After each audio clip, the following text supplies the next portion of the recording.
Welcome back to the Michael Brooks Show. Joining us now is Heidi Sloan. She is running for Congress in Texas's 25th district. She's challenging Republican incumbent and former used car salesman Roger Williams. Heidi Sloan, thanks so much for being here. Well, thanks for having me. I'm really glad to join you. I mean, I gotta say, used car salesman. All right.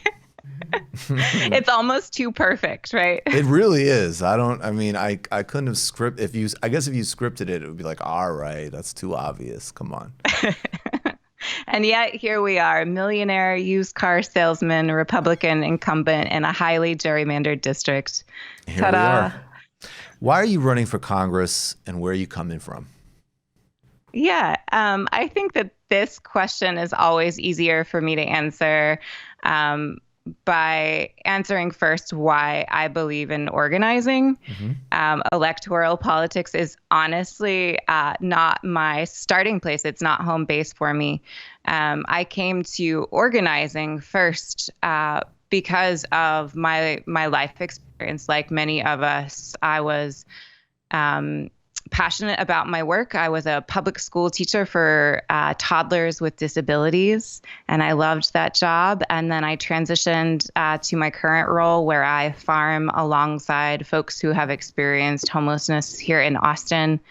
And I would say my other main gig in life has been taking care of my mom, who has really challenging mental health needs that are still not adequately met.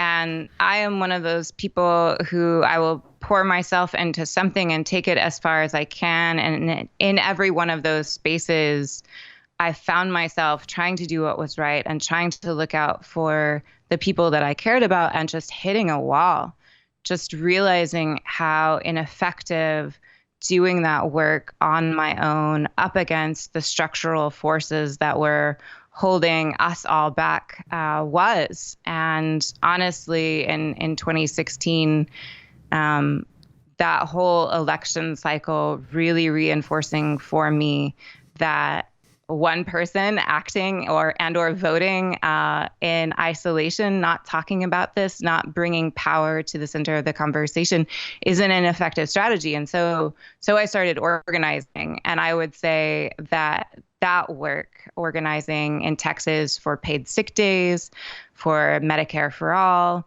for the decriminalization of homelessness, and then supporting really excellent work for things like more transparent police union contracts, pulled me into the policy world that I feel passionate about. And these happen to be federal level policies. These are basic human right policies that are best enacted at the congressional level because they transcend the municipal or the state-based need set. It's all of us. It's all of us who are suffering, and it's all of us who are going to have to stand together to enact these policies. So I come to electoral politics and congressional candidacy by means of necessity, by means of building. Yeah.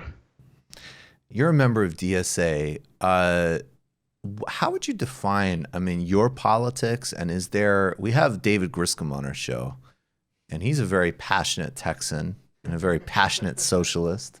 Is there a Texas socialism? I love this question. I am also a very passionate Texan and a very passionate socialist.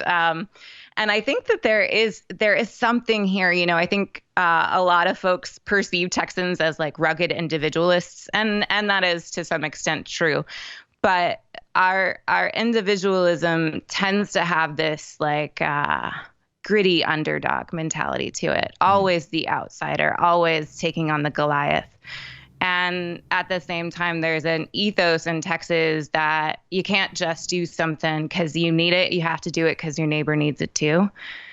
Taking care of one another being like one of our deepest core values. And I'm not going to say that is always practiced in the most universal and equitable way, because that's not true.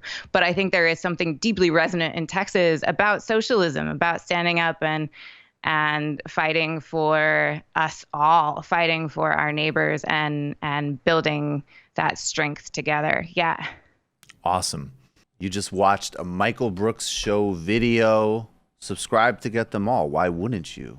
Don't be foolish. Click subscribe below and become a patron as well. Patreon.com/TMBS. Thanks, everybody.